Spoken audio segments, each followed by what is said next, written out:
Welcome to DJ on Beer. This is episode 4.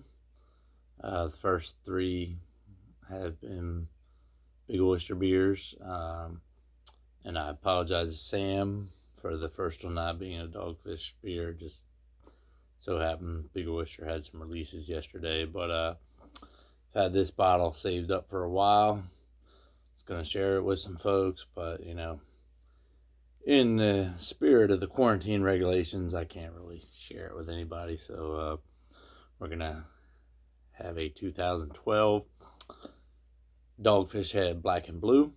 And a little background on this beer. When I first got into Dogfish beer, it's kind of like, I was a Budweiser guy through and through. And I go down to the brew pub and be like, hey, what do you got? Tastes like Budweiser? They'd be like, nothing. Okay, well, Lawnmower Man, something like that, So, yeah, I wasn't big on the Dogfish thing in the beginning. I just went with Budweiser. And thank you, Sam, for growing my beer palate and taste and diversifying my beer portfolio, so to speak. But it's Black and Blue. When I had it back in the day, I don't recall it being a great beer. And then last few years when I've had the aged Black and Blue, it's actually one of my favorite Dogfish beers now. So 2012, 2020, this is 8 years aging. We're going to go ahead and see, go and pour this and see how it tastes. And I'm expecting great things.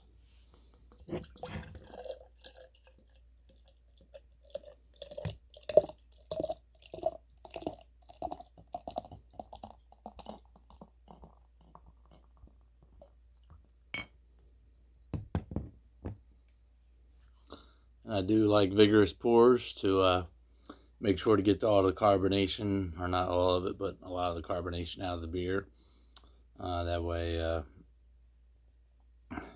when the more head you get, the more flavor that kind of comes out in it, and the less carbonation you have to worry about happening in your body. It takes place right there in the mug, as you see.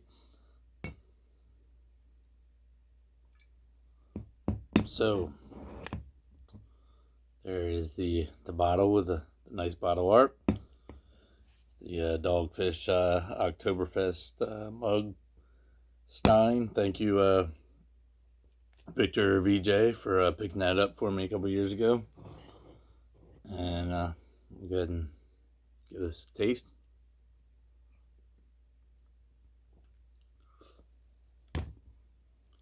There's so much flavor going on right there. So let's read the description. So Black and Blue is a malted beverage fermented with black raspberry and blueberry puree. So you definitely get the malt. The blackberry hits you up front. The black raspberry hits you up front. The blueberry puree gives it a certain sweetness to it.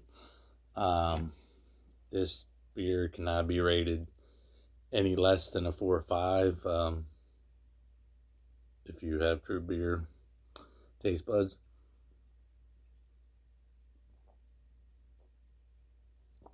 I'm not going to settle on a rating during this video, but everything just mixes really well with the malt and the fruitiness of everything. Just so much flavor going on there. I mean, it's suffocating good. It's one of my favorite Dogfish beers. It ages so well. I mean, 8 years of aging. A lot of beers you might have to throw out after 8 years. This beer just gets better with age, in my opinion. Sure, there's a certain point where you got to cut it off, but 8 years in, it's still more than worth buying and trying. So if you're ever in a Dogfish brewery in Milton, once it does open and they have their